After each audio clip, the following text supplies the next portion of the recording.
इंसान और जानवर, इन दोनों का ये काफ़ी लंबा इतिहास रहा है, जिसमें ये दोनों कभी मानव और पालतू जानवर का रोल प्ले करते हैं, तो कभी इनका ये रिश्ता काफ़ी आगे बढ़ जाता है। और इसी बीच इनके बीच में जो बॉन्डिंग होती है, जिनके प्योर और हार्ट टचिंग एहसास होते हैं, वो काफ़ी प्योर हो जाते हैं।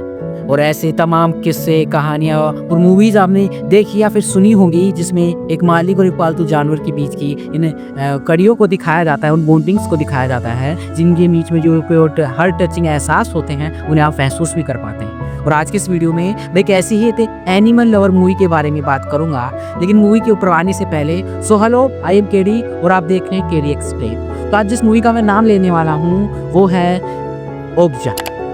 ये मूवी इतनी खास क्यों है? क्योंकि आपने ढेरों एनिमल लवर्स मूवीज देखी होंगी, जिनमें कभी कुत्ता तो कभी बिल्ली, शेर, भालू या फिर कहे कि बंदर, ऐसे ढेरों जानवरों को आपने देखा होगा। और आप सभी उनसे प्यार भी करते हैं, उनकी तफरीकों को महसूस कर पाते हैं, और आप उस मूवी के अंदर या कहे कि उस कहानी के अंदर ये सोचते हैं कि इन सभी जानवरों को उन सभी तकलीफ़ों से छुटकारा मिले। लेकिन उस जानवर का क्या, जिसे आपने सिर्फ गंदी नालियों के अंदर देखा है? क्या आप उसे पालतू बनाना चाहेंगे या फिर कहे कि उस जानवर से प्यार करना चाहेंगे? ये मूवी एक ब्लैंक ट्रूथ भी आपके सामने रखती है। ये बताती है कि आप सिर्फ एक क्यूट से पप्पी से प्यार करने वाले पर्सन को एक एनिमल लवर समझ बैठते हैं, लेकिन उस जानवर का क्या जिसे आपने कभी देखा ही नहीं, या फिर कहूँगी जो आपके हमेशा सामने होकर भी अदृश्य रहा। तो फिर इस मूवी के अंदर किस जानवर को दिखाया गया है उसका नाम तो मैं आगे बताऊंगा, लेकिन उससे पहले इस मूवी का इंट्रो कर देते हैं। तो इस मूवी के डायरेक्टर हैं बोंग जून हो। ये नाम कुछ लोगों के लिए खास ना हो, लेकिन मैं बता दूं कि ये वही डायरेक्टर हैं जिन्होंने पैरासाइट कोरियन मूवी को डायरेक्ट किया था, जिस मूवी ने 2019 के अंदर 4 ऑस्कर जीते थे। और यही एक सबसे बड़ा रीज़न था मेरा इस मूवी को देखने का।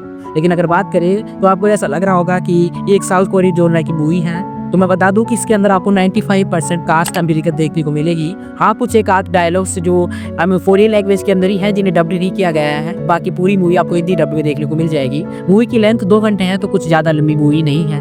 हाँ, अगर आप इसे देखने की चाहत रखते हैं तो आप ये मूवी नेटफ्लिक्स के प्लेटफॉर्म पर आपको देखने को मिल ही जाएगी। अब बात करते हैं मूवी की स्टोरी की। इसमें आपको एक कंपनी दिखाई जाती है जो जेनेटिकल मॉडिफाइड जानवरों पर कुछ रिसर्च कर रही है और एक प्रोग्राम तैयार करती है, जिसके अंतर्गत दुनिया के 26 अलग अलग इलाकों पे भेजती है, जहां उनमें से एक जानवर को भेजती है साउथ कोरिया, जहां एक ओल्ड पर्सन और उसकी ग्रैंड डॉटर उस जानवर की देखभाल और उसकी रखवाली करते हैं। अब वो जानवर कौन सा है, ये सबसे बड़ा सस्पेंस है।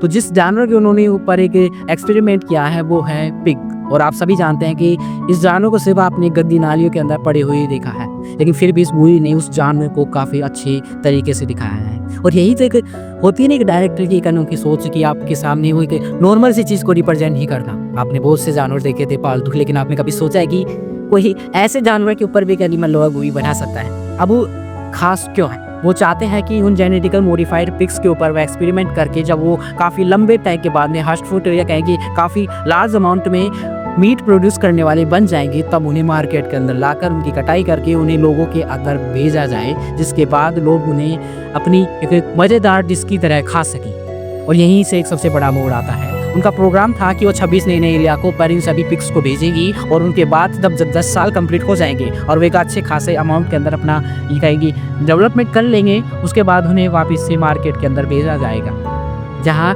जो लड़की उस साउथ कोरियन पिग की रखवाली कर रही थी, जिसका नाम था मीजा, और उस पिग का नाम उसने रखा ओकजा।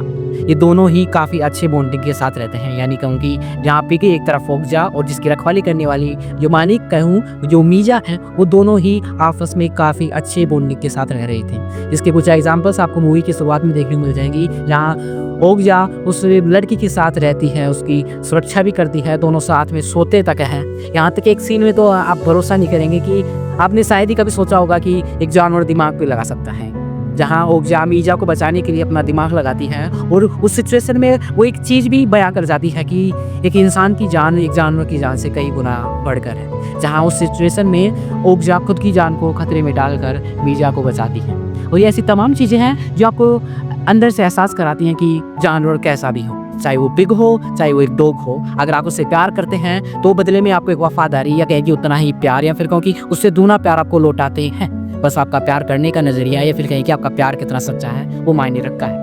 अब मूवी आगे बढ़ती है, और जब मौका आता है कि अब ओकजा को भी उस मार्केट के अंदर या फिर कहें कि उस प्रोग्राम के तहत लोगों की एक अच्छी खासी डिश बननी होगी, तब मीजा वहाँ से हट जाती है। उसके वो अपने ग्रैंडफ़ादर को कहे कि उसके जो दादा हैं उसे समझाने की कोशिश करती है कि तुम ऐसा मत करो। वो हमारी फैमिली है। यहाँ की जो मीज़ा थी उसकी ओगज़ा के साथ काफ़ी अच्छी बॉन्डिंग हो चुकी थी। वो चाहते हुए भी ओगज़ा को नहीं भेजना चाहती थी, लेकिन उसके बाद में वो तमाम चीज़ें होती हैं। कुछ फाइट सीक्वेंसेस आती हैं, कुछ अलग-अलग तरीके की आपको दुनिया देखने को मिलती है। मतलब जो भी है ये एक मोटा-मोटा एक कहें कि स्टोरी का मैं पैराग्राफ आपको समझा चुका हूँ। एक क्राइटेरिया था कि मूवी कहाँ आपको डिनाई कराई।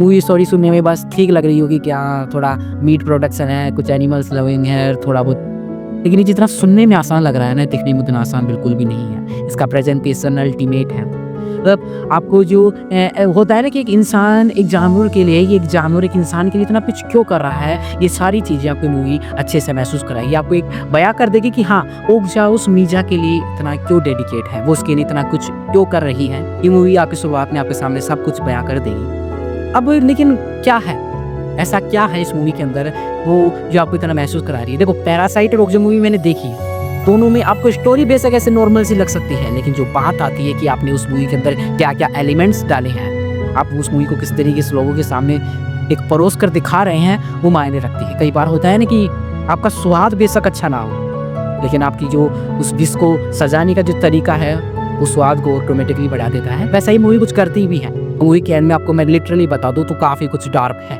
आपको ऐसा लगता है कि यार, मैं जिस जानवर को बड़े चाव के साथ खा रहा था, उसके साथ ऐसा कुछ हो क्या? आप उन सीन्स को देखने के बाद आप ऐसे महसूस करेंगे कि यार, मैं क्या सही था? जिस जानवर को मैंने बड़े चाव के साथ मसाला लगा के खा लिया, उसके दर्द को तो मैंने कभी जाना ही नहीं। और उससे बड़ा सवाल तो ये है कि इस मूवी के अंदर सिर्फ एक ओगज़ा है, जिसे मीज़ा पता नहीं बचा पाती है कि नहीं, वो आप मूवी के अंदर देखना। लेकिन उन हज़ारों पिग्स का क्या, या उन हज़ारों जानवर्स का क्या जो कट चुके हैं, जो लोगों की डिशेज़ बन चुके हैं, उनका क्या? क्या उनके अंदर जान नहीं थी, या फिर कहेंगी वो ओगज़ा जैसे नहीं थे, या फिर वो प्यार के भूखे नहीं थे, या फिर कहेंगी वो वफादार नहीं बन सकते थे क्या? लेकिन ये क्या, ये जो सिस्टम है, ये जो दुनिया है जिसमें अपन बस किसी की जान के बदले अपना स्वाद ले रहे हैं, वो ठीक है। मूवी के अंदर ऐसे सीन आते हैं जहाँ उन पिग्स की आंखें आपके सामने टिक जाती हैं और वो कह रही हैं कि हमें मत कहो, हमें छोड़ दो, हमें जीना है। वो आपके सामने हाथ नहीं फैला सकते, आप वो उन बेजुबान जानवर की आवाज़ नहीं सुन सकते, लेकिन उनकी आंखें फिर भी आपके सामने सब कुछ बयां करती हैं। लेकिन फिर भी आप पता नहीं किस अहंकार में या फिर किस जुनून में उस जानवर को मार डालते हैं और उसे खा जाते हैं।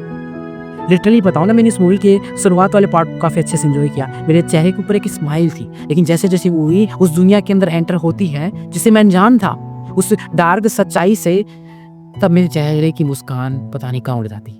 उतना डरावना था कि मैं बयान नहीं कर सकता। क्या किसी जानवर को आप काट रहे हो, लटके पड़े हैं, मैं नहीं कह पाऊंगा आगे। बस यही कहूँगा कि आपकी मूवी देखनी चाहिए, कैसी भी है। आपके पास टाइम नहीं है, आप एनिमल लवर नहीं है, आपको ऐसी मूवी देखना पसंद नहीं है, लेकिन फिर भी आप देखिए, आपको बस ये मूवी देखनी है। आप ऐसा ना सोचें कि मैं ऐसी मूवी देखना पसंद नहीं करता। ये मूवी आपके लिए है, ये आपकी अंदरूनी सच के लिए है कि आपने बस एक कुत्ते से प्यार किया है, कभी उसके आसपास के जानवर से नहीं, जो घायल था, जिसे शायद उस कुत्ते से ज़्यादा आपके प्यार की ज़रूरत थी। तो मेरी ये बात याद रखना कि जानवर कोई भी हो, प्यार का भूखा हर कोई होता है, तो प्यार दीजिए, खुल के दीजिए, क्योंकि वो बदले में आपको उतना ही प्यार देगा, फिर चाहे वो एक कुत्ता हो, चाहे फिर वो पिग हो। और मेरी वीडियो पूरा देखने के लिए मैं आपका तहे दिल से शुक्रगुजार हूँ। फिर मिलेंगे एक ऐसे ही अच्छी मूवी के साथ। Thank you very much.